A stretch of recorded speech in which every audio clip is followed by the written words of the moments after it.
ನಿಮ್ಮ ಹಳೆಯ ಚಿನ್ನದ ಒಡವೆನ ಅಧಿಕ ಬೆಲೆಗೆ ಮಾರಬೇಕೆ? ಆಟಿಕಾಗೆ ಕಾಲ್ ಮಾಡಿ 8880 ಅಟ್ಟಿಕಾ ಗೋಲ್ಡ್ ಕಂಪನಿ.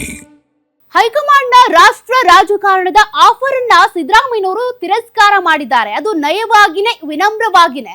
ಅದು ಈಗ ಸಾಕಷ್ಟು ಕುತೂಹಲಕ್ಕೆ ಎಡೆ ಮಾಡಿಕೊಡ್ತಾ ಇದೆ. ಕಾಂಗ್ರೆಸ್ ಪಕ್ಷಕ್ಕೆ ದೊಡ್ಡ ಸವಾಲಾದಂತ ಸಿದ್ದರಾಮಯ್ಯ ನಡೆ.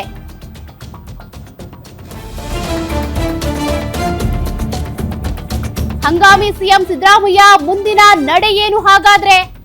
ರಾಷ್ಟ್ರ ರಾಜಕಾರಣಕ್ಕೆ ಬರಲ್ಲ ಅಂತಿದ್ದಾರೆ, ಬೆಂಗಳೂರಿನಲ್ಲಿ ಇರ್ತಾರಾ ಅಥವಾ ವರುಣಾಗೆ ತೆರಳಿ ವಿಶ್ರಾಂತಿ ಪಡಿತಾರಾ? ಹೀಗಾಗಿ ರಾಜ್ಯದಲ್ಲಿ ಸಿದ್ದರಾಮಯ್ಯಗೆ ಯಾವ ಹುದ್ದೆ ಅನ್ನೋ ಪ್ರಶ್ನೆ ಈಗ ಎದುರಾಗಿದೆ.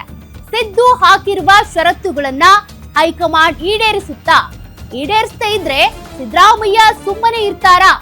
ತಮ್ಮ ಆಪ್ತರಿಗೆ ಡಿಸಿಎಂ ಸ್ಥಾನ, ಸಚಿವ ಸ್ಥಾನಕ್ಕೆ ಅಂತ ಸಿದ್ದರಾಮಯ್ಯ ಬೇಡಿಕೆ ಇಟ್ಟಿದ್ದಾರೆ. ಜೊತೆಗೆ ಸರ್ಕಾರದ ಸಮನ್ವಯ ಸಮಿತಿ ಅಧ್ಯಕ್ಷ ಸ್ಥಾನಕ್ಕಾಗಿ ಪಟ್ಟು ಹಿಡಿದಿದ್ದಾರಂತೆ. ಅಲ್ಲದೆ ಸಿದ್ದರಾಮಯ್ಯ ಆಪ್ತರ ನಡೆ ಕೂಡ ಇನ್ನೂ ನಿಗೂಢ. ಇಂದಿನ ಸಿಎಲ್ಪಿ ಸಭೆ ಬಳಿಕನೇ ಸಿದ್ದರಾಮಯ್ಯ ಅವರ ನಿರ್ಧಾರ ಏನು ಅನ್ನೋದು ಪ್ರಕಟ ಆಗಬಹುದು.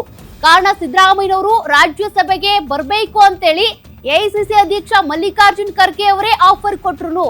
ರಾಹುಲ್ ಗಾಂಧಿ ಅವರೇ ಕರೆದ್ರು ಕೂಡ ಸಿದ್ದರಾಮಯ್ಯನವರು ನಾನು ಬರೋದಿಲ್ಲ, ರಾಜ್ಯದಲ್ಲೇ ಇರ್ತೀನಿ ಅಂತ ಹೇಳಿದ್ದಾರೆ. ಹಾಗಾದ್ರೆ ಬೆಂಗಳೂರಿನಲ್ಲೇ ಇರ್ತಾರಾ, ವರುಣಾಗೆ ತೆರಳ್ತಾರಾ? ಇನ್ನೂ ನಿಗೂಢ.